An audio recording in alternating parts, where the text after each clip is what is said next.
All right. Quezon, Orokamini, Dux, thank you for this wonderful opportunity to be a part of Tech Summit Nigeria. And in this session, we'll talk about how you can become a rock star presenter in 5 steps. I've been working in this industry over 20 years. I started as a developer, and I picked up a few tips and tricks on how to present and why this is very important to everybody's career, regardless if you're in technology or not. So, first question, while I don't see everybody, would love to hear your feedback on this. What do you think's the one thing that people fear most? And and Kazim, you may represent everybody there. What do you think that the one thing that people are most afraid of? Okay, they mentioned public speaking. Uh-huh. Yes. What else? Stage fright. Is it stage fright? Really? I'm not scared of snakes. Snakes. Well, just so you know, public speaking is not number one. And you're right, snakes is number one. This is actually a survey that was done last year around the world. And the biggest fear is snakes and spiders. Second is heights. And public speaking is only number three. What does that mean? It means that everybody can do this. And public speaking is more of a science versus an art. It's still an art, but there's a method on how you can become an effective public speaker. So what we're going to do, you're going to walk away with 3 things in this presentation. I'm going to teach you the 5 steps on how to become a rock star presenter. Second, I'll show you a proven methodical approach on developing and presenting impactful content. And then lastly, I'll walk you through on how you can apply and employ tactics to engage with the audience. So, are you all ready? Can't hear everybody, but if they're ready, let me know. Okay. We're ready. Okay, good. So, first, I got to make the case why effective public speaking is essential. There's 3 reasons why we present, why we need to be an effective speaker. Number 1 is we need to persuade people. Essentially, what we're doing is we're selling change. We're asking people to change. It doesn't matter if it's asking people to use a new technology, to improve their habits, or to be a better speaker, but we need to persuade them and convince them that this is a good thing and you should change. Second, effective public speaking is essential because we need to motivate. Asking people to change is hard, but we need to motivate and encourage and gain the trust of your audience and encourage them that this can be done. I've done it, you can do it. I'm going to show you different ways on how to do it. So that's the second reason why effective public speaking is essential to motivate. Last but not the least, it's essential because we need to inform. We're asking people to change, we want to motivate them, but we want to equip people with knowledge on why this is a good thing. And if you're not able to communicate and convey this effectively, then the first 2 points doesn't matter. So we need to inform on why change is good and we need to motivate people to do it. So, how do we do this? There are 5 steps on how you can be a rock star presenter. The first step, just like anything else, intentional preparation.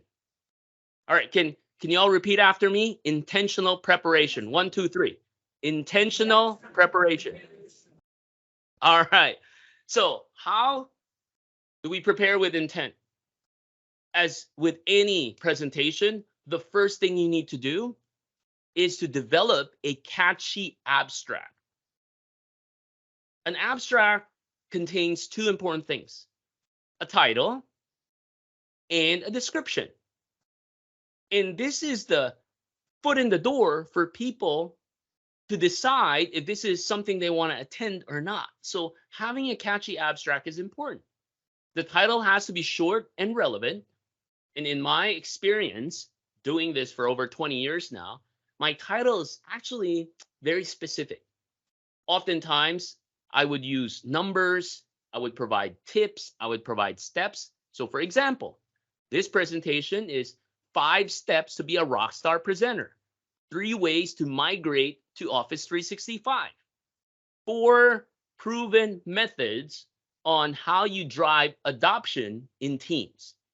And the reason why I do this is in our minds, when people hear numbers and steps, it triggers that, oh, there's a proven way that this has been done. And I highly recommend that you don't use anything more than 7 because our brains can only handle plus or minus 7 at any point in time. If your title is 99 ways to be a great speaker, imagine if that's the title of my presentation and this presentation is like 30 minutes to an hour. You're going to think, oh, I can't do that, right? So make it practical, make it doable, and always put the numerical value. The second important aspect of an abstract is you need to be very, very, very specific with your description. Include the outcome, content, and the audience. And to show you an example, this is what a description would typically look like when I put together a presentation. What's the outcome? Do you need to ensure your Office 365 data is protected? Then describe the content. What are you talking about? In this session, you'll gain full understanding of what native Office 365 capabilities are available in advanced solution you can take advantage of to protect your data. And who's the audience? This session is intended for those responsible for ensuring organizational 365 data is protected from accidental deletion, malicious attacks, or violating industry regulations. You see, this is very concise, but very focused as to what the presentation's about. So if you put this together, what does this look like? So this is an example of a meeting invite of a presentation that I did for a customer. 3 ways to protect your Office 365 data. The title is short, very specific, and my description is what I just showed you a while ago. Now, why is this important? This is very important because if somebody reads it the first time, you're drawing them, you're engaging them to want to participate. Oh, 3 ways? I want to know what the 3 ways are. Versus best practices to back up Office 365 data. Everybody talks about best practices, but it doesn't really mean anything. So you got to develop a catchy abstract as a part of your preparation. As you start putting together your presentation, you got to consider and think about how attendees learn. Because unlike children, our brain is not a tape recorder. We don't have sponge-like thinking like kids. We don't just absorb everything. The way we think as adults, our brain is like a relational database for techies out there. Now, why is it a relational database? Because we interconnect information from existing information that we know. We learn by processing it and not just receiving it. So point being is your presentation has to tell a story, right? Now, I want to prove my point and I want to do a quick exercise. So if you all have a pen and paper, or if you all have a computer in front of you, open up Word or Notepad. I want to do a quick exercise. What I'm going to do is I'm going to show you 2 sets of words, and I'm going to show it to you in like 5 seconds. And I need you to memorize it. Within 5 seconds, I'm going to show you words, you memorize it, and I want to see how much you remember. All right? Okay, I'm going to give you a couple seconds. Get ready. Get a pen and paper or your computer or even your phone. Open up a blank page where you can write stuff so you can remember it. So I'm going to show you words, memorize it. I'm going to hide it, and then you write it down, how much you remember. Okay? All right, let's do this. 5 seconds. Memorize these words.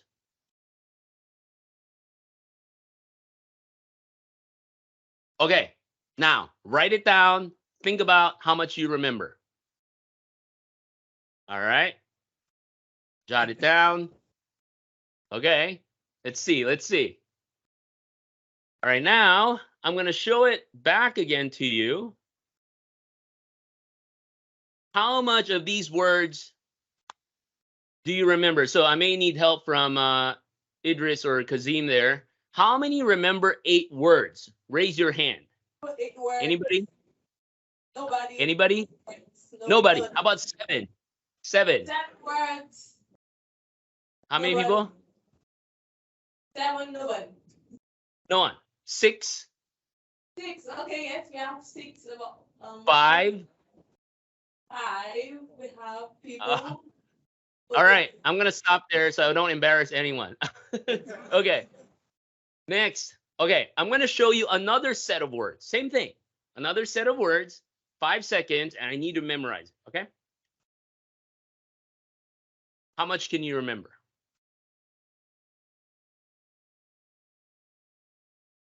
Okay, start writing it down.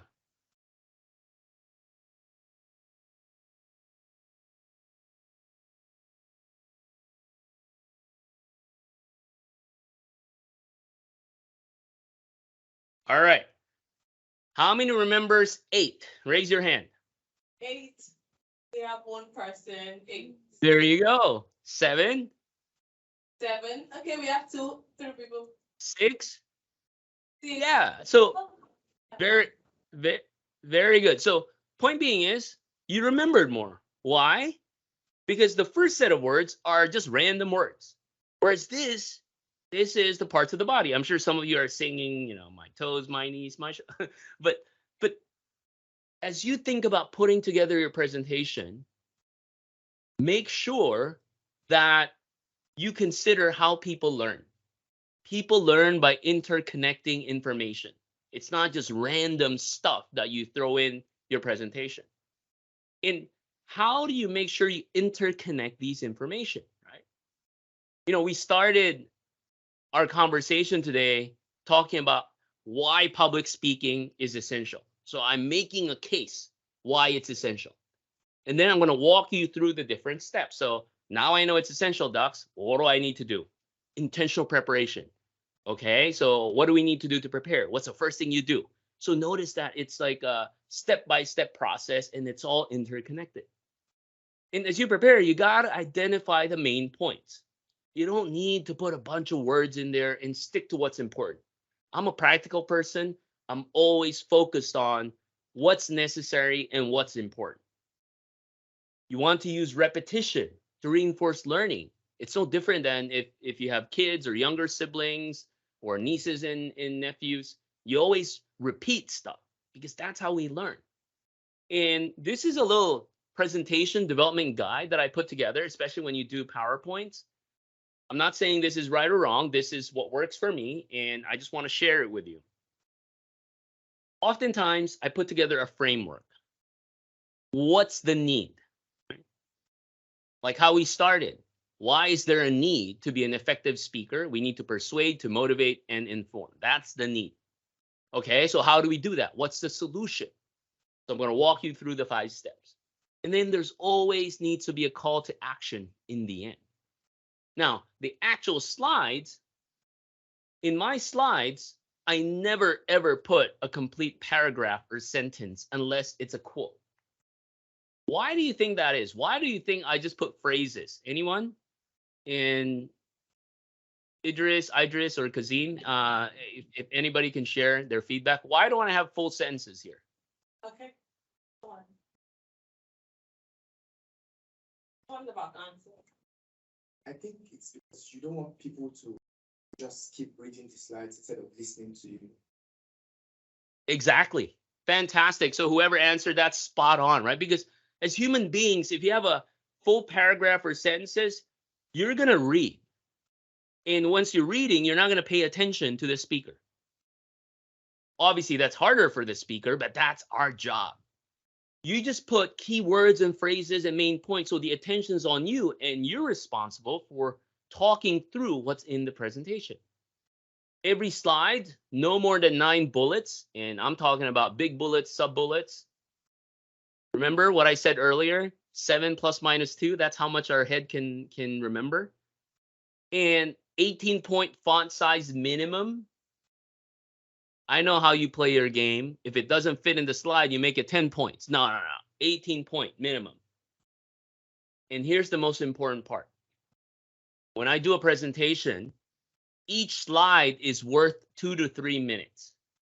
If I need to do demos, each slide is worth 3 minutes. If there's no demo, each slide is worth 2 minutes. So what does that mean? In a 60-minute presentation, if I don't have any demos, I'll have about 30 slides. And when I say 30 slides, these are the main slides, not just title slides.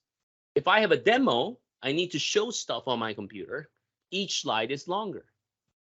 Now, what does that do? That makes me more disciplined on how I build my presentation because I only have so much time. I'm sure you've been in presentations where there's only 5 minutes left and the speaker are like, oh no, I got 90 more slides. And they keep clicking because they're rushing now, right? And what happens if the speaker does that? As an audience member, you're like, looks like you're not prepared. How do you expect me to remember all this? So these are the guidelines that I use. And boy, it's been useful for me in the last 20 years. And this research validates what I just described, right? There's a whole concept on what's called the cone of learning. It's how much information we remember. So for example, if your content in a presentation, let's say you have 9 bullet points per slide, and in your presentation, you have a technical demo, so you only have 20 slides. So 20 slides an hour. So 9 bullet points, 20 slides, that's already 180 points per slide. After 24 hours, tomorrow at this time, you only remember half of what I said. After 48 hours, you only remember a quarter of those 180 points. Now, after 1 week in your long-term memory, guess how much people will remember? Anybody? After a week, 1 week from now, how much of this presentation will you remember? How many percent? Or none. Nothing. You remember something. Anybody want to throw in a number? 5%. 5, 7, 11% to be accurate. So the question now becomes, which 11% do you want your audience to remember? And that's why you have to be intentional about it. That's why it's not a good idea just to copy and paste online and stick it in your presentation. You really have to be thoughtful of what the 11% of information you want people to retain. And how do you do that?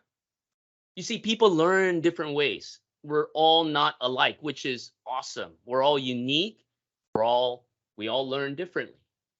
There are 3 ways of learning. One is what's called visual. Visual is what you're seeing right now, what you see on the screen, the slides, the video, the text.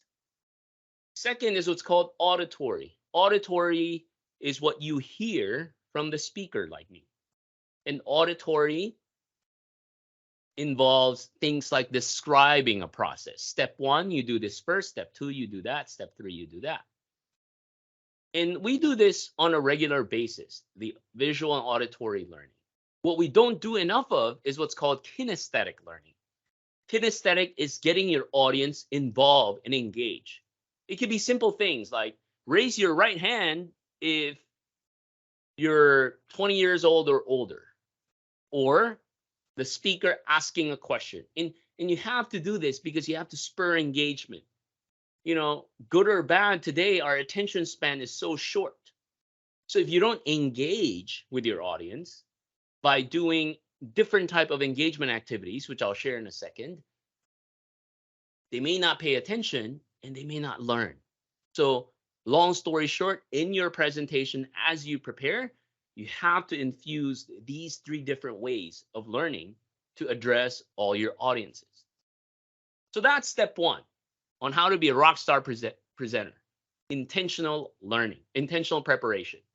Second is you got to have a proactive opening. As you start your presentation, you got to get everybody right away. Obviously, you got to practice, conduct a dry run prior to coming in. Make sure you be at the venue, be it online or in person 45 minutes before if you can. Like, for example, I prep, I make sure my computer is up in the last 45 minutes. My computer is set up. But if you're in a physical room, do the same thing. You got to be prepared. In This is just the reality of us human beings is first impressions last. Be it in person or virtual, make sure you show up as your best, turn your video on, let's say virtually, just like right now, dress up as if you're meeting people face to face. And if you're in person, one of the most important thing is you have to welcome your guests. So after this presentation, I'm actually flying to Orlando because I'll be speaking there. Prior to the presentation, I would talk to people already in the room. Hey, welcome. Thank you for coming. Where are you from? How was your travel? You got to greet people right away and engage in the conversation, even before your presentation. Why do you think that's important? Because oftentimes, right, you walk into a room with a speaker just waiting in front and not talking to anybody. But why do you think talking to people as a speaker before the presentation is critical? Anybody?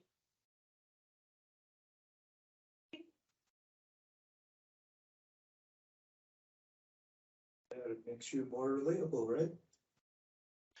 Makes you more relatable. Absolutely. And let me let you in on a little secret. There's actually benefit to the speaker. I love to do this because it makes me less nervous.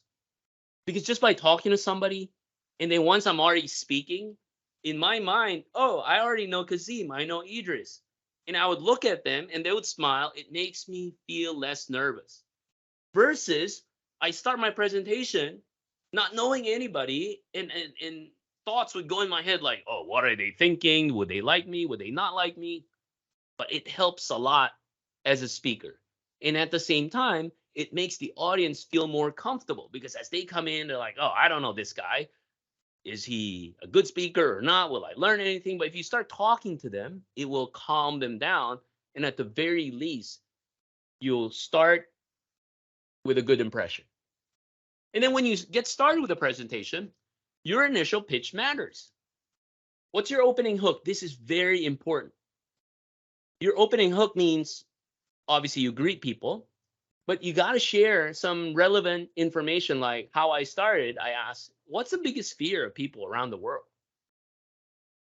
Obviously, the presentation is about public speaking. You may be thinking, oh, it's public speaking, but actually it's not. It's snakes and spiders, as somebody figured out. Establish your expertise quickly. Don't spend 5-10 minutes introducing yourself. Oh, I'm Dux Raymond Sai. I'm a Microsoft MVP. I have MBA. I have run DMC. No. Hey, I'm Dux. I've been doing this 20 years. At least that gives some level of credential. And I would love to share my learnings with everybody. That's it. Move along. And then set realistic expectations. This is one of those things speakers don't do, but it's important. I said, look, in our time today, I'm going to share 3 things. 5 steps on how to be a Rockstar presenter. I'm going to show you how you prepare and engage with people. And then the third thing is how can you drive better engagement, right? So set realistic expectations. So that's step number 2. Proactive opening. Make sure you intentionally prepare and open proactively. How's everything so far? So you know, I since I can't see you, I would love to get a quick feedback. If you can say, you know, everything's good, shout it out. You're learning stuff. If not, let me know as well. So how is this session so far? This session so far. Great. All right. All right. Good. Awesome. Preston, wow. Wonderful, education, enlightening. All right. Thank you. Okay. So now let's go to number 3. What's the third step to be a rock star presenter? People think that it takes a lot. But frankly, we all can do this. For me, somebody mentioned this earlier already. People want to relate. And how can people relate? You share stories. I share stories all the time. And how you share stories would be first you set up the context, right? What was the challenge? What was the need? Describe the pain points, what the conflict is. And then talk about how you addressed it. What's the climax? And conclusion, you share your tips and tricks. So For example, way back when, in the late 90s, there's a technology that first came about called .NET. Now, I know a lot of you weren't born yet, so I'm gonna I'm gonna explain how all this works. Right? So at that time in my career, I was a developer. I started my career as an assembler programmer. I was a hardcore developer, and I was a consultant. And I would go to companies and build websites for them using this technology called ASP.NET. And one time I was selling to the CFO of a company I wanted to do business with, and this person's not technical. So I can't just walk in and explain all the technical benefits of ASP.NET. So here's what I did. I used analogy. So I shared the story. I said, Jim, every Thanksgiving, which is coming up, by the way, in the US, at that time, I said I would spend my Thanksgiving with my Aunt Lilia and her family. I would drive down and spend a couple of days of Thanksgiving at her house. And the reason why I love spending Thanksgiving is because she's an awesome cook. And she makes the best chicken parmigiana ever. So when I go to her house, I would help her prepare the meal. And obviously, I'm excited because I'll be the first person to taste and try the chicken parmigiana. So we would start preparing at 10 o'clock. And right around 11:30, the chicken parmesan will be ready. But here's the thing. As soon as it's ready, I would try it out. I would eat it. A few seconds later, my cousin would come running down and take a bite as well. Now, keep in mind, my cousin did not help preparing. He did not wait. He just came down and ate it after I did, which I spent time preparing and waiting for. So, what's the point here? Well, that's how ASP.NET works. You see, ASP.NET is a web application technology where when you build your web app in ASP.NET, the first time it loads, it goes through a compilation process. So it's being prepared, it's being made. But once it loads the first time, after it compiles, subsequent requests or other people wanting to eat that chicken parmesan can just eat it right away. So it's very fast. Whereas older technologies like Perl or CGI, it has to compile every single time. Imagine baking the chicken parmesan every time somebody wants to eat. It's going to take forever. So that's how it explains how ASP.NET works to non-technical people. And they love it. But you see what happened there, right? I used the element of storytelling. I used the element of analogy, and the person got it. And by the way, anytime I use analogy, I always use food because you cannot offend people with food. Everybody loves to eat, and it's always great. So that's one way to deliver interactively. Tell stories and use analogies. And some other tips here. Stage fright is normal.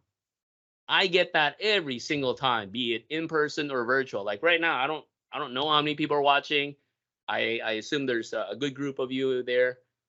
There's always some thoughts in my head. Are people learning? Are they picking up stuff? And minimize speech hiccups. Now, what do you mean by speech hiccups, Dux? Um, um, it's like, it's okay to have an and a here and there, but if you keep repeating it, it's distracting. Why do you think people have speech hiccups when they present? Anybody? Anxiety.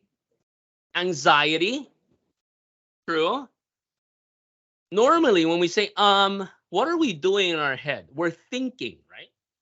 We're thinking what we're gonna say next. Now, what does that mean if that happens in a presentation? It means you're not prepared. You see, it's okay to pause. Like right now, I just paused. I could have said, I paused. It's okay to think about what you want to say next and just be quiet. Not a problem. But more importantly, if you're prepared, you'll be confident, you won't be as anxious. Lastly, you want to make sure you drive interaction every 8 to 10 minutes. Now, what are interactions? Interactions could be asking a question. It could be doing demos. It could be having the audience stand up. Because people's attention span are quite short, and it's getting shorter.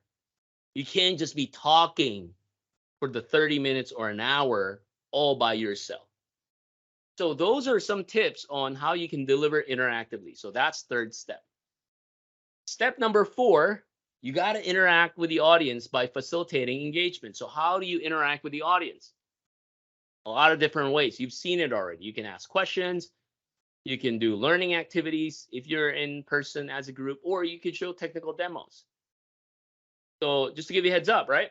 What are some of the different kinds of questioning techniques you could do? One, you can ask open-ended questions, meaning there's no right or wrong. How many people are in technology? Raise your hand. That's an open-ended question. Whereas close-ended questions are intended for learning. There's a right answer. And when you ask close-ended question, you can direct it in multiple ways. Rhetorical, I can ask myself, hey, Dux, what was step 1 again for being a Rockstar presenter? Step 1 is intentional preparation. And I use this a lot to reinforce and repeat some of the key points I want you to remember. Group question would be asking everybody, and then targeted question will be asking a single person. And there's a right way of targeting question because you want to make sure whoever's answering is successful. So how do you target? First, you ask the question, what is step 2 of how to be a Rockstar presenter? And then you pause, and then you look around the room. If it's in person or virtual, if you can see people, you look around. And if people are still looking at you, because some people may not look at you, don't call me, Dux, don't call me, I don't want to answer. But if somebody's still looking at you, there's a high likelihood that they know the answer. So you ask them, Kazim, what is the step 2 of being a Rockstar presenter? And Kazim would say, oh, proactive opening. That's right, Kazim. Great answer. Kazim said proactive opening. So that's how you ask question in a way where people will be successful, and you ask that question so you can reinforce learning as well. Exploit social tools. We have awesome technologies today where if you want to facilitate engagement, use social tools for polling, use hashtags, share on LinkedIn, share on Twitter, and take advantage of that because that makes learning richer and multimodal. So it's not just a one-time event. So that's step 4 of being a Rockstar presenter. Step 5, motivational closing. Once you're done with the presentation, formal closure is important. You summarize the presentation, you call to action, ask people, are you ready to do this? Give them homework, and then ask people to evaluate your session. So you get feedback if it was good and how you can improve. So the next time, not only you can improve as a presenter, but you can also update your presentation so the next group would have a better learning experience. And then lastly, connect beyond the presentation. Because of social media, you can easily connect on Twitter, on LinkedIn, or whatever platform you want, and continue the conversation as you move forward. So, friends, here's how you can be a Rockstar presenter in 5 steps. Intentional preparation, proactive opening, interactive delivery, facilitating engagement, and motivational closing. So what do y'all think? Are you ready to do these 5 steps? Who's ready? Raise your hand. Our hands raised. Okay, keep your hands up. Idris or Kazim, can you take a picture of everybody? So if everybody's ready, raise your hand, and I want you to take a picture of everybody. Okay, Post it on LinkedIn. I'm going to take a picture for Dux.